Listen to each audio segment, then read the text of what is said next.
দেশ থেকে বিদেশ, খেলা থেকে বিনোদন, সব ধরনের খবর নিয়ে আমি মিঠু শুরু করছি নজরের দুনিয়া। কানের মেশিনের বিশ্বস্ত প্রতিষ্ঠান অডিটন স্পিচ অ্যান্ড হিয়ারিং ক্লিনিক। কানে শুনতে না পাওয়া বা শুনতে সমস্যা, তোতলা বা অস্পষ্ট কথা, জন্ম থেকে কথা বলতে না পারা, অল্প বুদ্ধি, কথা ও কানের যে কোনো সমস্যার সঠিক সমাধান অডিটন। অভিজ্ঞ চিকিৎসকদের পরিষেবার সাথে পাবেন কানে শোনার পরীক্ষা ও যন্ত্র, কান ও গলার ছবি, speech therapy, OAE, BERA, ASSR, ENG, VNG, ইকজি, ভেস্টিবুলার, সাইকোলজিক্যাল পরীক্ষা ও কাউন্সিলিং। বিশদে জানতে যোগাযোগ করুন। অরুণাচলে খাদে পড়ল সেনার ট্রাক, নিহত 3 জওয়ান, গুরুতর জখম আরো 4 জন। খাদে পড়ল ভারতীয় সেনার ট্রাক, নিহত 3 জওয়ান, আহত হয়েছেন আরো 4 জন। মঙ্গলবার ঘটনাটি ঘটেছে অরুণাচল প্রদেশের আপার সুবানসিরি জেলায়। নিহত জওয়ানদের নাম হাবিলদার নক্ষাত সিং, নায়েব মুকেশ কুমার এবং গ্রেনেডিয়ার আশিস। তারা সকলেই সেনাবাহিনীর ইনস্ট্যান্ট কমান্ডের কর্মী।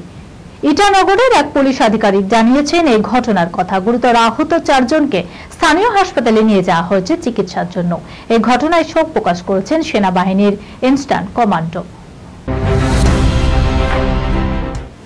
তেলেঙ্গানায় ঘটেছে অলৌকিক কাণ্ড। শরীরের উপর দিয়ে ট্রেন চলে যেতেই উঠে দাঁড়ালেন এক মহিলা। দেখুন, রাখে হরিত মারিকে। তেলেঙ্গানার এক মহিলা যেভাবে রেল দুর্ঘটনা থেকে রেহাই পেলেন, শরীরে আঁচড়টুকুও লাগলো না। তা দেখে এই বহুশ্রুত বাংলা প্রবাদই যেন মনে পড়বে। মহিলার শরীরের উপর দিয়ে চলে যায় একটি পণ্যবাহী ট্রেন। মালগাড়িটি তাকে ডিঙিয়ে যেতেই দেখা যায় অক্ষত মহিলা। দিব্যি ধুলো ঝেড়ে উঠে দাঁড়ালেন তিনি। এই অলৌকিক কাণ্ডের ভিডিও ভাইরাল হয়েছে। জানা গেছে ঘটনাটি তেলেঙ্গানার ভিকারাবাদ জেলার নাভান্দগিরিতে। বান্ধবীর সঙ্গে রেল লাইন পেরোচ্ছিলেন ওই মহিলা। এমন সময় ওই ট্রেন ট্র্যাকে একটি মালগাড়ি চলে আসে। ধীর গতিতে আসা পণ্যবাহী ট্রেনটিকে দুজনের কেউ দেখতে পাননি, যদিও দেখা মাত্র বান্ধবী দ্রুত রেল লাইন থেকে সরে যান, যা পেরে ওঠেননি ওই মহিলা। তিনি বুদ্ধি করে প্রাণ বাঁচাতে রেল লাইনেই শুয়ে পড়েন। 30 সেকেন্ডের ভাইরাল ভিডিওতে দেখা গিয়েছে রেল লাইনে শুয়ে রয়েছেন ওই মহিলা। তার শরীরের উপর দিয়ে চলে যাচ্ছে একটি মালবাহী ট্রেন। যথাসম্ভব স্থিরভাবে রেল লাইনে শুয়েছিলেন তিনি। একবার মাথা তোলার চেষ্টা করেও নামিয়ে নেন। শেষ পর্যন্ত ট্রেনটি তাকে ডিঙিয়ে চলে যাওয়ার পর ধুলো ঝেড়ে উঠে দাঁড়ান ওই মহিলা। উপস্থিত বুদ্ধির জেরে সম্পূর্ণ অক্ষত অবস্থায় ঘরে ফিরলেন তিনি। সংসার বাঁচাতে অভিনয় ছাড়ছেন ঐশ্বর্য রায় বচ্চন। বিচ্ছেদের গুঞ্জনের মুখে মুখ খুলল ঐশ্বর্য। অভিষেক বচ্চন এবং ঐশ্বর্য রায় বচ্চনের দাম্পত্য কলহ বহুদিন ধরেই বলে পাড়ায় গুঞ্জন। তবে এই নিয়ে স্পষ্ট মুখ খোলেননি কেউ।